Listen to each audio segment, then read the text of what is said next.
As we're taking a look here at Beach versus Station Camp, the Bison beat the Buccaneers bad. No. The Buccaneers beat the Bison. I almost got it right. I was sitting there and wrote it wrong. Like the Buffalo. Hold on a second. So you're saying the Buccaneers beat the Bison? The Buccaneers beat the Bison. Did the Buccaneers beat the Bison bad? I'm just asking the question here. 28-6. Okay, you call it. So the Bison beat the Bison. So the Bison beat the Bucks bad. No, the Bucks beat the Bison bad. The Bucks beat the Bison bad. Okay. Yeah, that's who it was. With the Beach, right? A lot of tackling, a lot of hitting going on in this game, as you can tell. 28-6 was the final in that contest. I mean, was that a bad loss for Beach, or is that something that they kind of expected? Was Station Camp that much better a team, or what do you think? Well, Beach won. That's right. I said the Beach. Who is Beach? The Beach. Beach is the Buccaneers. Beach is the Buccaneers. So the Buccaneers beat the Bison. The Buccaneers beat the Bison bad. The Buccaneers beat the Bisons bad. Yes. Right. I did a bad job of bringing that back. Either way, welcome back to the Xander Insurance Countdown to Friday. That's Maurice Patton. I'm just some dummy sitting up here talking. No, I'm just kidding. It is now time for our pull-apart peak performances. The Buccaneers beat the Bisons bad, Brad. Shut up. Nice. I like it. Now we're on the same page. Okay, so we know now that the Buccaneers beat the Bison bad, and we'll see what happens next week. Yeah. Okay, they won't be playing the Bison, though. No. Yeah, either way. All right, so it's now time for our pull-apart peak performers. And this is the part of the show that's pretty fun because we get to talk about a lot of the athletes that are up and coming. Sometimes we end up talking about the same athlete because they're putting up some awesome performances like Ty Chandler. How many times? Yeah, peak performances, exactly. It's like almost like, they're destined to do some greatness, so we like talking about them. So let's start with David Bailey from Columbia. How about this? We're starting with defensive ends particularly. Yeah, I don't like them particularly, but I mean, at least we're talking about them. They don't have these kind of performances against you. David Bailey, a freshman from Columbia, 3 fumble recoveries. You didn't tell me he was a freshman? Yeah. You didn't ask. 3 fumbles? Freshman. 3 fumble recoveries, 2 sacks in a losing effort. Columbia fell to Lincoln County 52-28, but great performance from the freshman, 6'2", 225. Looking forward to seeing what he does here over the next 3 years. He started every game for Columbia so far. That is insane. Okay, so keeping it in the family because we got another defensive end. This one's from Ravenwood. Taj Williams had a pretty good game. What did he do? Well, in the first half of Ravenwood's 49-3 win over Lebanon, Taj had 2 safeties, 2 sacks. 3 tackles for loss, and he had 2 touchdowns called back. He had a fumble return that was called back and a blocked punt return that was called back, both for illegal blocks. I think he told his teammates to just stop blocking for him. I'm sorry. I thought you said this is in the first half. It was. Oh, okay. I did. Well, that's a peak performer right there. No doubt. Pull apart, of course. Yep. Hey, so let's move into offense. Quarterback Austin Amore. There we go. He's from Grace Christian. Hey, we know Rusty Smith's at Grace Christian, and former backup quarterback for the Tennessee Titans. Yeah. Now extending his tutelage to those kids down there. He's coaching Austin up. 353 total yards, 9 touchdowns. That's nasty. 9. Had 8 carries for 116 yards and 5 touchdowns. Had 9 completions and 15 attempts for 237 yards, 4 touchdowns in a 77-60 win for Grace Christian over Mount Pleasant. That is a contest right there.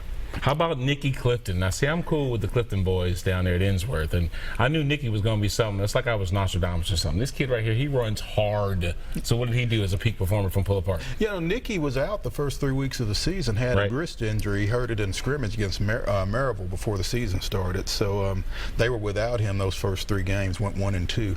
He's back in a big way. 28 carries, 214 yards, and 2 touchdowns, including an 87-yarder in Innsworth's 42-28 win over McCallie. So he's got 740 yards and 5 touchdowns on the season, again, despite missing their first 3 games. So I know we're going to get into the standings in a minute and probably just kind of jump in the shark when I ask you if and not, because Innsworth was actually last week in the Division II AA rankings, and I kind of wonder where they are this week. I guess we'll get into that. Is that like a tease? We'll see. There you go. Yeah, it's a tease. Just a minute. We'll get to it in just a minute, the rankings. But I'm just kind of curious about that because they're obviously getting a big win like that. You would hope it would elevate them a little bit in the standings. Let's finish out our pull-apart peak performers and talk about wide receiver Alex Gaka from Franklin. Alex Gaka from Franklin, 7 catches, 118 yards, 2 touchdowns, a 35-yarder and a 47-yarder in Franklin's 42-35 win over Wilson Central that we talked about earlier. I know that is right. So that's our pull-apart peak performance brought to you by, of course, Pull Apart. And now let's move into our class rankings. When we look around some of the schools, not only the ones that are particularly favorites to us in the mid-state region, but all around the state. So let's just go ahead and start in Class 6A. I feel like this is such like what is that called, Groundhog Day, when we're talking about Class 6A. Atop the division, of course, is Maryville, followed by Oakland. You mentioned Oakland, obviously getting ready to play Riverdale in the Battle of the Borough down there. Will they retain their number 2 standing after they visit the Riverdale Warriors? My guess is yes. Yeah. Why are you so confident about that? I think those two teams, Maryville and Oakland, are kind of destined to play each other in the state semifinals. Hey, how about that? Franklin's sneaking in there at number 6. How about that? Big win last week. Mount Juliet, number 7. We got some teams that are actually representing. Look at Blackman down there. And is that Rutherford County still? Yeah, it is still Rutherford County, and still kind of baffled by that one, considering Blackman beat Smyrna a couple of weeks ago. Oh, so it kind of perplexes you, does it? Yeah, slightly. Why don't you write a letter? No. Okay. Let's move into 5A. And we just finished with this coach, Scott Blade. His team is atop the 5A class right here. That's pretty good. Yeah, well, when you win 22 straight games, that'll put you up there at number 1. It's funny that he was talking about basically, I mean, how, I'm not going to say easy the schedule is, but he's very cognizant of what he's doing with his kids. You know, I guess he knows when to push and pull and lay off the off the gas pedal. And kind of the veteran coaches kind of tend to do that, and they are kind of in a stretch of their schedule. Their schedule was kind of front loaded. They had Centennial earlier on. They had probably some of their tougher regular season games in the early part of their schedule, and so now it's a matter of they are able to kind of back off a little bit and try to keep guys fresh for the playoffs. How about that? Cane Ridge coming in at number 2 over there, and so is Centennial down there in Cool Springs, right? Yeah. Hey, how about the Beach Buccaneers? Who beat the Bisons bad, Brad? Nice.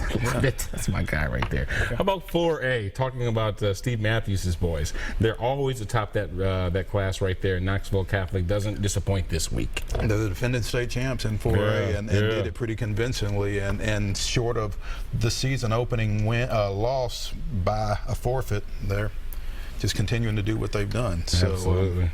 Hey, how about number 3? Tony Burnetti's boys, the Pearl Cone Firebirds, sitting there at number 3. That's pretty good. They are not bad. They can put some points up on you quickly, and Marshall County sitting there at number 4 as well. Hey, did Maplewood sneak in there at number 2, or were they there last week? They've been there for the last couple of weeks. They slipped a little after they lost to Pearl Cone a couple of weeks ago, but they're still hanging in there. Yeah, that's nice. How about Class 3A? Alcoa sits atop that region with what is that? Sequatchie. Sequatchie. That's what I said. That's exactly what you said. Sequatchie County. Say that fast. Yeah. You might end up cussing. You better relax. Yeah, be careful with that. Yeah. How about Liberty Magnet? Where are they at? They're in Jackson. Okay. Yeah, Pearl Cone beat them a couple of weeks ago. Did they beat them bad? Yes, Brad. How about Notre Dame? They're in there. That's probably close to our next guest. No, I'm just kidding. Not that Notre Dame. Not that Notre Dame. Stratford sitting there tied for 4. Oh, okay. How about that? There we are, Stratford, because we were just talking about that game just a few minutes ago, weren't we? So number 4 ranking is very well deserved. I'm going to take it. Yep. Okay. All right. We'll keep moving here. So let's go into class. We're at 2A now.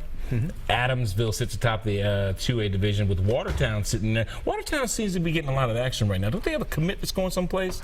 They've got a lineman, Rusty Stats. That's it. S-T-A-A-T-S. Stats. He's going to Air Force. What's his name? Stats. Okay, nice. I like that. So we like talking about the lineman too, because I'm waiting for one of the linemen to get on your peak performance thing there. Well, when we start talking about pancakes and that kind of thing, we'll get them in there. But, you know, Forest is up there at number 3. You talk about Watertown. Right. Forest beat Watertown 35-28 a couple of weeks ago. That kind of elevated them over the Purple Tigers. But it wouldn't surprise me if those two wind up seeing each other in the playoffs before it's all over with. Wow, the Purple Tigers. How about that? Go. How about Class 1A, where Dresden sits atop Union City at number 2? That's pretty cool. That's not bad.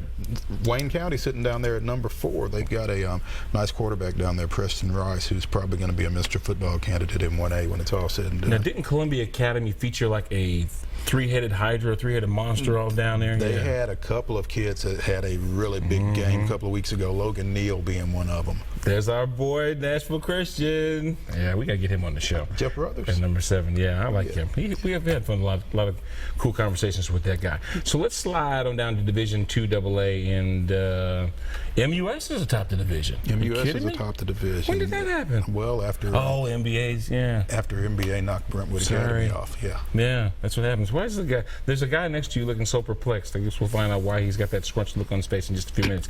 Ainsworth is number 7. Remember, I was asking you because last week, obviously that's what a win against McCauley will do for you. Well, McCauley still sits in the top 10 too at number 9.